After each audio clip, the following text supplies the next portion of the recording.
Welcome to Supply Chain Management. Now, I know most of you have spent your childhood evenings dreaming of taking your first supply chain management course. But for those handful of you who might not know what supply chain management is, let me provide you a brief explanation. Let's take a simple product, like a bottle of water. Clean water, a plastic bottle, a plastic cap, and a label. Buying them at the store or vending machine might cost you about $1.50. How much of that do you think is profit? Nope. Wrong. Wrong again. Not likely. Water. A plastic bottle and a label.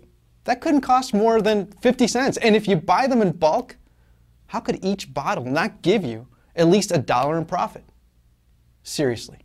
If you think you can make $1 per bottle, you should drop out of college right now and get into the bottled water business. You see, this right here illustrates one of the most common consumer misconceptions. Product cost is not equal to material cost. And in business, you don't have the luxury of thinking only as a consumer. You need to think like a business executive, or better yet, an entrepreneur.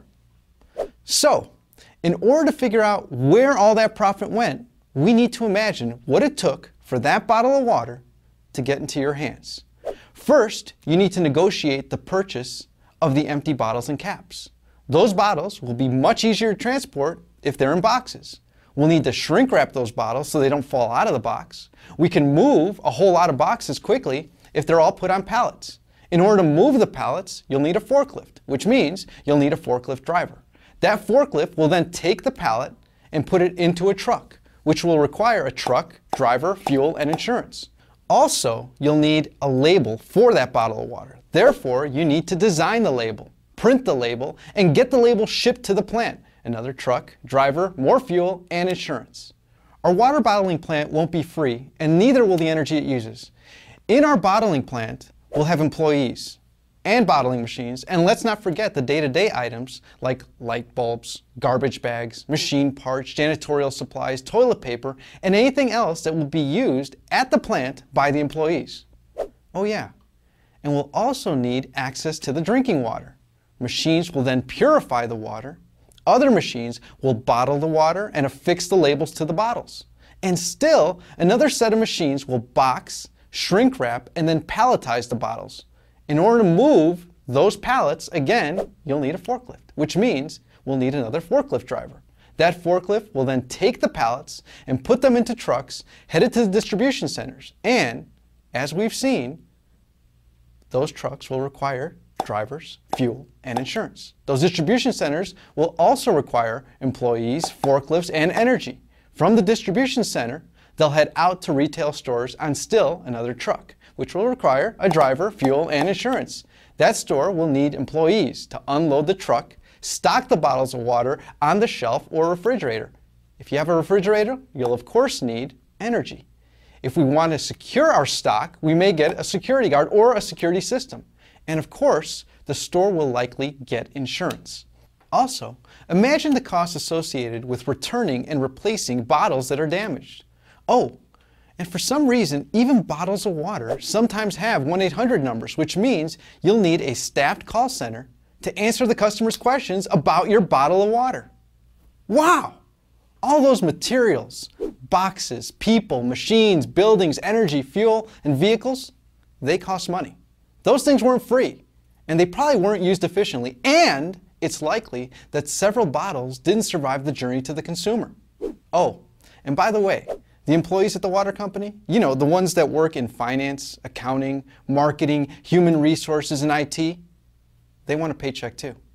So, through that simple example of a super simple product, we're beginning to see that companies face challenges when they buy things, make things, move things, sell things, and service things, which includes repair and maintenance. Oh, and let's not forget, companies need to do all of these things using sustainable materials, energy, and methods. Guess whose job it is to make sure that all these things happen flawlessly, with minimal effort, and of course at minimal cost? You guessed it, supply chain managers. The supply chain manager needs to be able to do all of these things.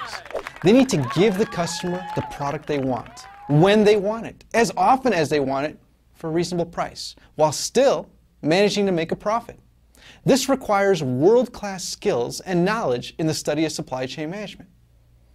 There's that scary term again, supply chain management. Let me try to make it friendlier by shuffling around the words. There you go. The management of the chain of supplies.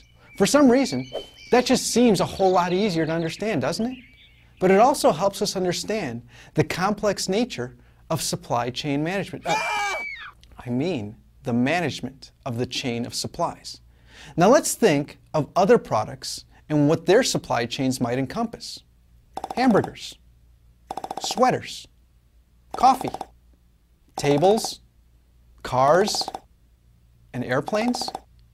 Now I know many of you are saying, but I live in a service economy.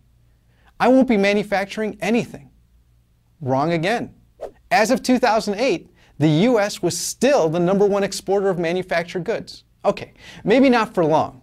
So let's talk about service economy supply chains. Let's think of something you're probably familiar with, the hotel industry. What do hotels manufacture? Lodging experiences, dining experiences, spa experiences, which all together make up vacation and conference experiences. In order to do all of these things effectively and efficiently, what's required? Hotels need to buy things like beds, furniture, televisions, cable, food, soaps, towels. They also make things, or in this case, manufacture services, like housekeeping, meals, massages, and special events. Hotels also move things, like transporting clean towels and food to and from the rooms, as well as transporting guests and their luggage to and from the airport. They even sell things, like in-room movies, internet services, and tickets to events. And finally, they also provide services, such as making reservations, organizing events, making wake-up calls, and even cleaning and pressing clothes. Once again, we see that the fundamental skills learned in supply chain management can be used to manufacture service experiences, as much as they aid in manufacturing products. Well, I hope that this has given you an idea of what supply chain management is all about. You see, this is the reason why little kids all around the world want to be supply chain managers. They want to take part in manufacturing the best products and services on earth. So again, welcome to Supply Chain Management, where all of your childhood supply chain dreams are about to come true.